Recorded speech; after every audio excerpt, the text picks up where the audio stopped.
Бәріңе сәлем достар, сіздермен бірге мен Нұрасыл Азат және біліп жүр арнасы. Бүгінгі видеода біз сіздерге ғарышқа ұшқан жануарларды көрсететін боламыз. Ал ендеше видеомызға кеттік.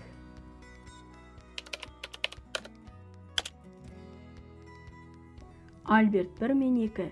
Ғарышқа ұшырылған екі макака маймыл. Альберт 1 1948 жылдың 11 маусымында ұшырылды.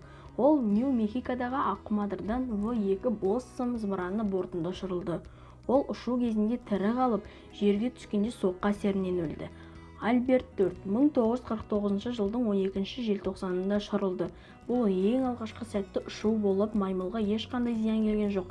Алайда Альберт 4 соққы әсерінен өледі екен.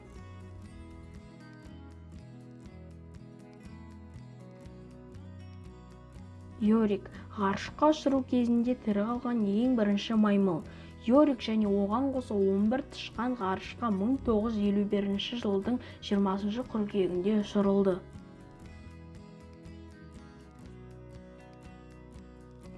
Лайка орбитаға жеткен ең бірінші жануар. Оны 1957 жылдың 3 қарашасында Кеңес одағы әлемнің екінші жасанды серігі Спутник 2-нің бортында ұшырды. Лайка кабинасына телевизиялық камералар мен айналадағы температура мен қысымды өлшейтін сенсорлар орнатылды.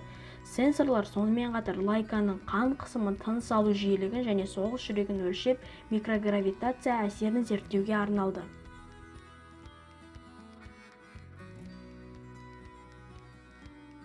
Эйбл және Байкер ғарыш снаряды бортындағы биокапсулада ұшырылған екі маймыл. Эйбл американдық макака болса, Байкер перулік тиін тәрізді маймыл болды. Эйбл және Байкер ғарышқа ұшуда тірі қалған ең бірінші маймылдар. Эйбл ұшудан 4 күннен соң медициналық операция барысында өлді, ал Байкер Алабамадағы Хансвиллде ақш-тың ғарыш және зымыран орталығында өмір сүрді. Ол 1984 жылы өлді. Хэм астрономиялық шимпанзе. Хэм ғарышқа ұшырылған бірінші адам тәрізді маймыл болды. Ол ұшу үшін қысқа тізімге енгізілген 40 шимпанзе ішінен таңдалды. 1961 жылдың 31 қаңтарында ұшырылды. Ұшу 16 минут 39 секундқа созылып, капсула Атлант мұхитында құлады.